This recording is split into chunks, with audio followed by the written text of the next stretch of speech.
Hi everybody, I'm Dave Hunt, owner of GameMasters Guild, and today, but it was just mere minutes for me actually, but for you, it might be a day, it might be a few minutes, not quite sure yet.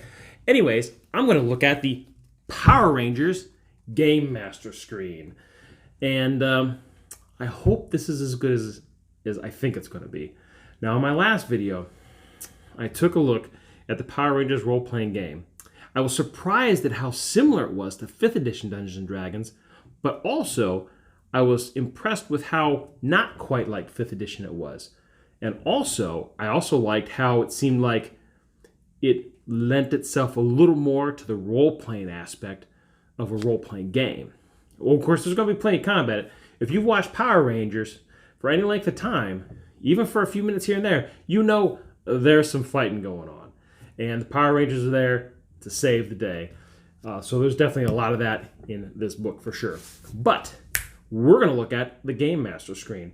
Now this GameMaster screen, it's just like any other GameMaster screen. It's got all the tools that a Dungeon Master or Game Master needs. Or I guess in this, maybe you're a Power Master. I'm not sure. I missed that part. But we'll call it Power Master because that sounds kind of cool. So this has everything that a Power Master needs in order to run the Power Rangers role-playing game. Now, it does come with, first of all, in addition to the screen, I've already cut away the cellophane, it comes with this 32-page booklet that has Glutton for Punishment, which is an introductory adventure for low-level players. And it looks like there's a lot going on here. Looks like the Power Rangers on their day off, hanging out at the fair. So, and it looks like, of course, you can't go anywhere without, especially being a Power Ranger, you can't go anywhere without putty patrollers ruining your day. So, you know, I get a feeling these guys don't ever get a break. So this looks pretty cool. And I think this, in a way, this kind of makes me think of Wild Beyond the Witchlight for 5th edition Dungeons & Dragons, because you have the Witchlight Carnival and everything. It's a lot different atmosphere than the typical 5th edition fantasy game. And I think that's kind of like this too. But of course, it's all set in the modern day. It's not in the Fae or anything weird like that. But it's definitely going to be something different. And I can definitely see in a amusement park or fair kind of atmosphere that there's a lot of potential to do some really crazy fun stuff. And I won't spoil any of this for you. It does have some quick maps on the inside that show you, like I guess I could show you this one right here, and it's all set up right here. Now obviously you can't play on this map, it's too small, but maybe you could take a picture of it, cast it to a TV if you have a TV, or you could just basically draw it out. Just throw out a blank mat and then just highlight some of the main stuff, like where the streets are, the entry to the building, and some of this stuff right here off to the side, some tables, some chairs, and all that, and just go. And that's usually what I do. I just throw out a map. I just, you know, quick put down some main notes and just go with it. So, again, a low-level adventure for players. I can't say too much, or else it's going to possibly ruin it. There are definitely some fairground events that the Power Master can introduce for the players, basically some suggestions, you know. So this is pretty cool. All right, so let's set aside a Glutton for Punishment because we don't want to ruin anything. Let's take a look at this gorgeous GameMaster screen. Oh, that's the back of the GameMaster screen right there that I was reading off of. Okay, Zord monsters. Dude, this is cool. Giant robots fighting giant monsters. Come on. You gotta love this. Okay, and this is, oh, okay, so I thought, now I compare a lot to 5th edition because there's a lot to compare it to. Now, the 5th edition DM screen for Dungeons & Dragons is what I call the half size. Not necessarily half size, but it's not the full book size GM screen. And I like the shorter size one because I can see over it a little bit easier. I don't feel I'm quite as disconnected from the table. I know it sounds kind of a weird thing to say, but sometimes I feel a tall GM screen is almost, even though you're only talking a few inches, it just feels too tall for me. But in this case, it looks like, yep, It's a tall GM screen. Oh, wait, man. I'm gonna show you this. I gotta show you this other side first. Look at this thing. This thing is amazing. Look at this. Look, just look. Oh my gosh. There's a lot of sweet action on there. I mean, that's pretty cool. That is epic. That is too cool. Okay, now I gotta turn around and get a really good look at it. Oh my gosh. That is super cool, man. And what's this eyeball thing? That thing is creepy. I would use him all the time. Oh my gosh. This is wicked looking. All right. So let's take a look. Now, the only downside for me I see so far is the screen is a little too tall for me. However, this is only a personal preference thing. What I do like, it's a nice, sturdy, rigid screen.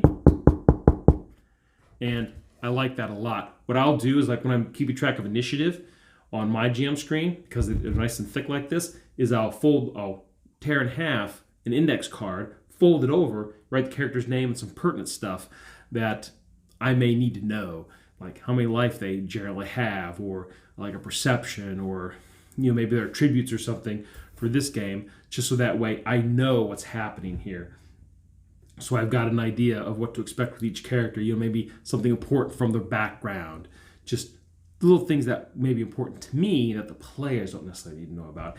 And during initiative, what I'll do is I'll put everybody in the order, going from left to right, who's first, second, third, fourth, fifth, etc., so on and so forth, and interspersing my monsters in there, or my enemies.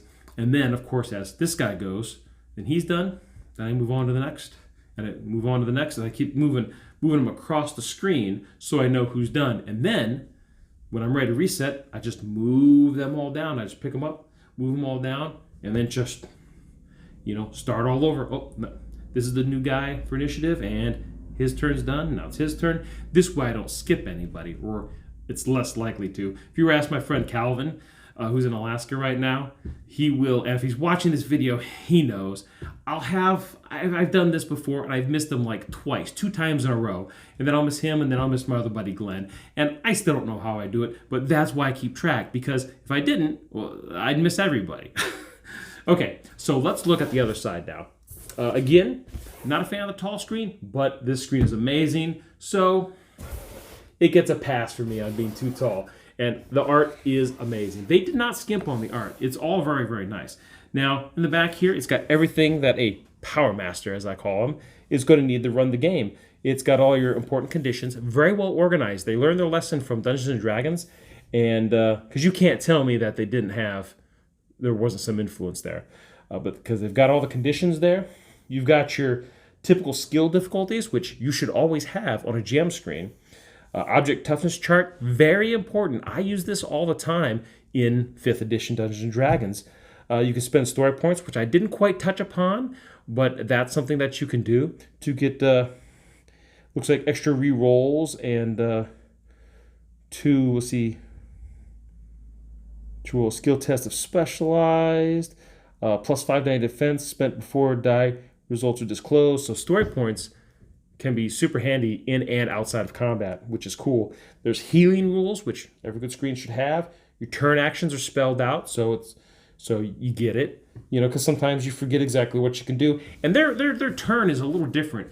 Like with Dungeons & Dragons, you just move, but here they've got the speed broken up in a few different ways. Like it's speed 1, speed 2, speed 3 plus, and you've got different actions you can do during that time, which isn't too different, but they really balance out. Like they really tell you what free actions you can do and what you can't do. Let's see. I guess they do that in 5th edition as well too. It's just a little different. It caught me off guard, but it's not complicated at all once you read it. The combat actions tells you about all the combat actions, contingency actions, hide, lend assistance, sprint. And I'm telling you, man, if you played 5th edition, you should just pick up this book now. Just turn off the video and just go out and pick up this GM screen and pick up the book, because you're going to like this. And I just sense it's going to be fun. You've got this is what I'm talking about, the skill ladder, the shift chart right here. You're going to need that. The skill list, it's all spelled out for you. roll perks, the references for all the perks, which are basically your feats, if I'm not mistaken. Travel pace, cover, and jumping. Again, all very important things that are covered in the 5th edition Dungeons & Dragons screen. And this screen has it. And after flipping through Power Rangers RPG and looking at the Power Master screen, that's what I'm going to call it, I like it.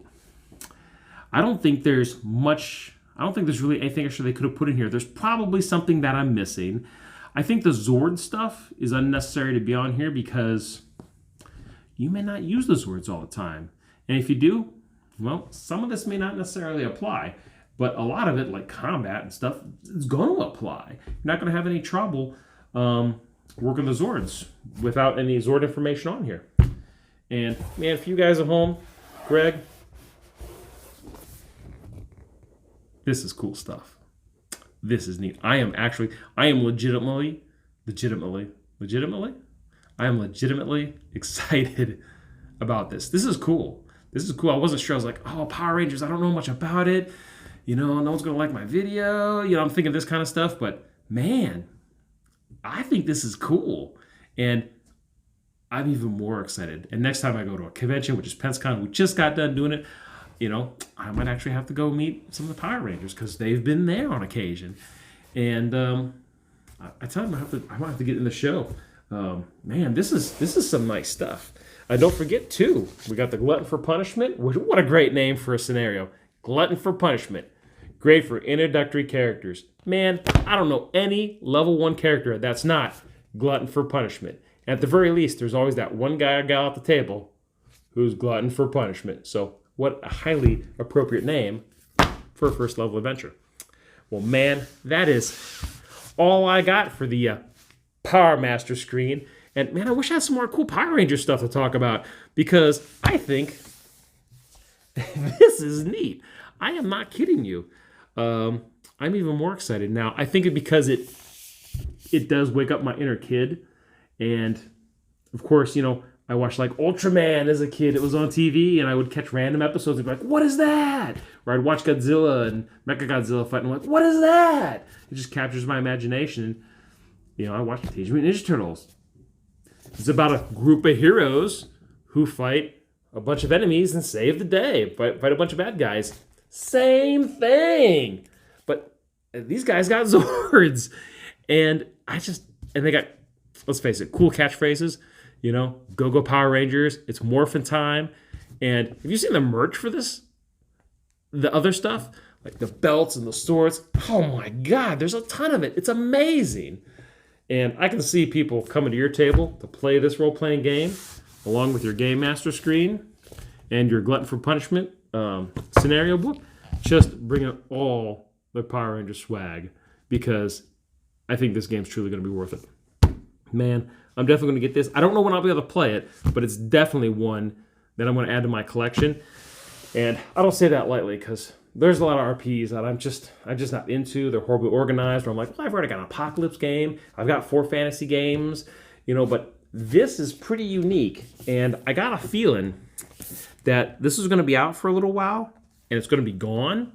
And I think when this goes out of print, which hopefully it'll stay in print for a while, I imagine a few years it should stay in print. I hope, but sometimes little gems like this have a way of disappearing, and you can't find them. So. Pick up the RPG, even if you're remotely interested in it, pick it up. And by God, if you see the GM screen, the power screen, or the power screen for the Power Master, don't pass it up. Go ahead and get it anyways, because I know with the Alien RPG, I had trouble initially getting dice, the screen, the Chariot of the Gods, little starter adventure, the starter set, and all that stuff. And even now, and it's been out for a few years, they're having trouble trying to get a reprint on all that stuff at PensaCon. Some of the writers were there, and they were cleaned out. And I'm having trouble getting some of that stuff back in stock, and I sold a bunch of it at the convention. So this, once people figure out that this is a thing, they're going to want it. And before you know it, if you don't get it, it's going to be gone. I mean, and that's not a scare tactic because I've seen it happen in other role-playing games, and I don't want it to happen to you. So I'm going to get me a copy of Power Rangers, and I'm going to add it to my collection, and you should too. I think that's pretty much it. There's not too much more I can say about it other than it's go Power Ranger cool. I'm telling you, man.